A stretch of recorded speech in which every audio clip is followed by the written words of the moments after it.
Kayak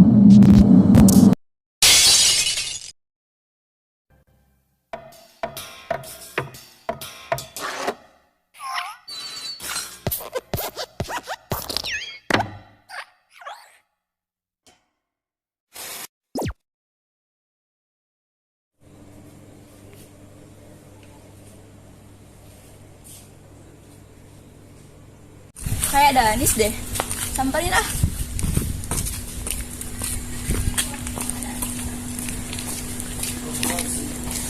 Hai Danis. Nah, stop. Danis, kamu kenapa nggak ikut kelas tadi? Aku tuh nggak terlalu bisa filsafat sejujurnya. Kenapa? Padahal filsafat itu seru loh. Karena menurutku filsafat itu terlalu sulit, apalagi dengan logika-logikanya yang terlalu serius dan abstrak. Nih ya, tadi aku jelasin bahwa kalau menurut KBBI itu filsafat itu lebih ke pengetahuan dan akal budi mengenai hakikat yang ada sebab dan asal hukumannya. Kalau definisinya tuh lebih ke tinjauan manusia mengenai dirinya sendiri tentang makna alam dan tujuan hidup dan menggunakan pikiran dan dibantu dengan rasa keyakinan di dalam diri tersebut. Nah, aku ingat nih ada 3 tokoh terkenal, yaitu ada Aristoteles, Plato, sama Immanuel Kant. Kalau menurut Aristoteles berpendapat bahwa filsafat itu lebih ke ilmu pengetahuan yang memiliki kebenaran yang terkandung di dalamnya. Di dalamnya tentang ilmu-ilmu metafisika, logika, retorika, etika, ekonomi politik, dan estetika. Nah, kalau menurut Plato, filsafat itu lebih ke pengetahuan yang berminat mencapai kebenaran asli atau vision of truth. Nah, kalau menurut Immanuel Kant, filsafat itu lebih ke kumpulan segala pengetahuan tentang Tuhan, alam, dan segala pengetahuan yang ada di dalam tercakup masalah epistemologi, yaitu tentang ilmu teori pengetahuan yang menjawab persoalan yang apa yang dapat diketahui. Nah, kalau tokoh yang melakukan filsafat itu namanya filsuf gitu. Tapi dari apa yang lu jelasin tadi, aku sebenarnya nggak terlalu ngerti apa itu sebagian besar dari filsuf atau apa itu filsafat. Oh gitu. Gimana kalau kita refreshing aja ke pantai? Boleh? Ayo. Oh iya Danis, kenapa ya kita nggak ngajak mereka sekalian ke pantai? Boleh tuh, makin ramai, makin seru kayak. Oh iya. Yuk kita ajak mereka yuk. Ayo.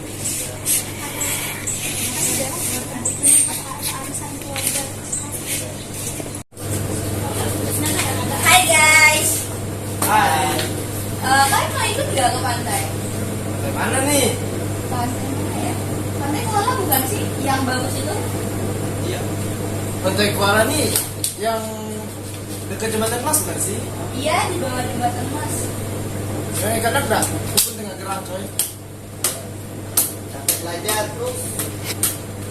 Jadi, ikut dah kami kayak. Kapan? Sekarang aja. Lebih enak. Ditambah kita bisa ngeliat sunset. Ayo dah, sambil. Mau ikut nggak, Nur? Ayo. Dah, ayo dah. Ayo guys.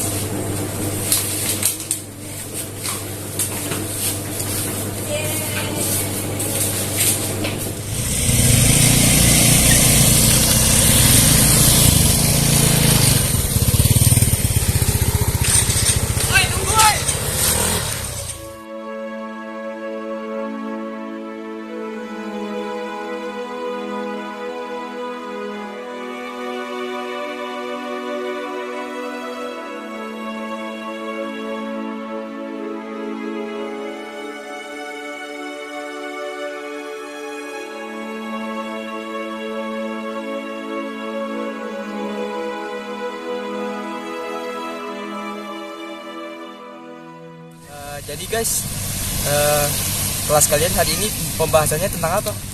Nah, jadi gini nih, dalam filsafat nih ada yang namanya abad pencerahan. Nah, abad pencerahan nih berada di abad sekitar 17 sampai 18. Nah, ngapa pada era ini dinamakan zaman pencerahan? Nah, dari apa yang telah aku searching. Nah, nih karena pada zaman ini nih manusia mulai mencari cahaya baru melalui rasionya sendiri. Nah, dalam era pencerahannya juga terdapat slogan yaitu kan. Nah, kan ini artinya yaitu berani berpikir sendiri. Nah, jadi pada era pencerahan nih kalau manusia berani berpikir sendiri, mereka nih bisa sejahtera dan bahagia. Gitu, Nis. Nah, benar kata Ditya, kalau ini ya filsafat di era pencerahan ini adalah masa pendewasaan di Eropa. Kenapa disebut demikian? Karena kejadian ini apa namanya itu Aufklärung, itu yang berarti pencerahan. Masyarakat pada saat itu optimis bahwa mereka dapat membawa kemajuan melalui pemikiran atau akal mereka, memberikan pencerahan yang merupakan kemajuan ilmu pengetahuan. Nah, menurut Immanuel Kant, seorang filsuf asal Jerman, dia mempersuasi masyarakat pada saat itu untuk menggunakan akal mereka, misalnya secara bebas dan berani ya, demi melahirkan produk baru seperti kemajuan dan kebahagiaan di dunia. Jadi dalam masa pencerahan ya, ada beberapa tokoh yang ikut berpartisipasi dalam masa tersebut. Contohnya dan Descartes ini seorang filsuf yang percaya pada dunia tapi tidak percaya pada Allah dan manusia. Dia menganggap bahwa semua hal yang terjadi di dunia ini bisa dijelaskan melalui percobaan ilmiah. Kedua ada Isaac Newton, seorang fisikawan, astronomi, dan ahli matematikawan yang mengemukakan rumus gravitasi.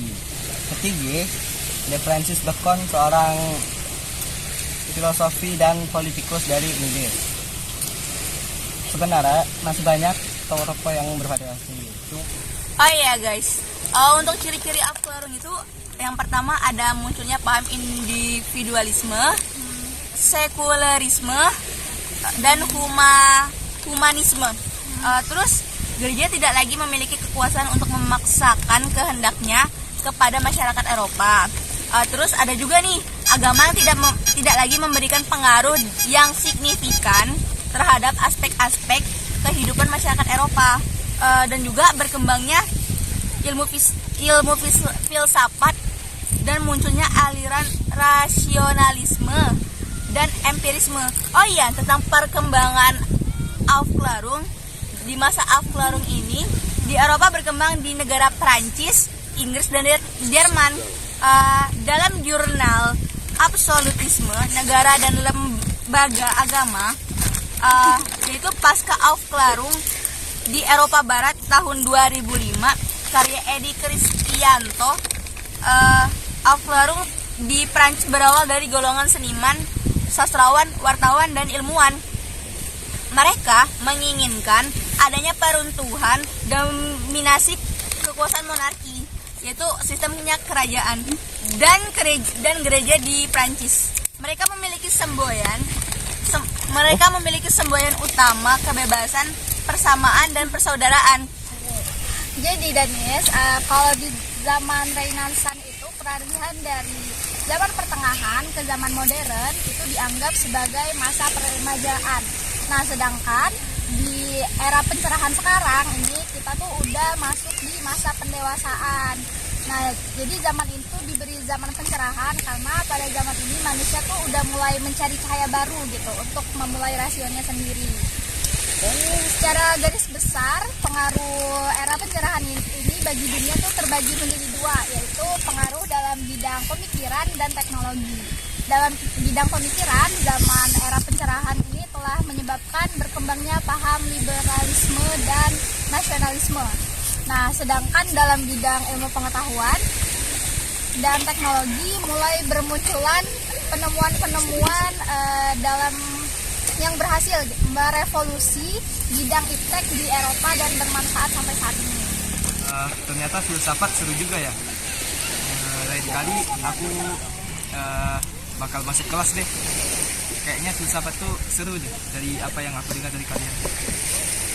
Jadi sekarang kau termotivasi kan buat untuk masuk kelas filsafat. Jangan bolos-bolos ya Dan ya. Semangat Danis. Bolos siapa?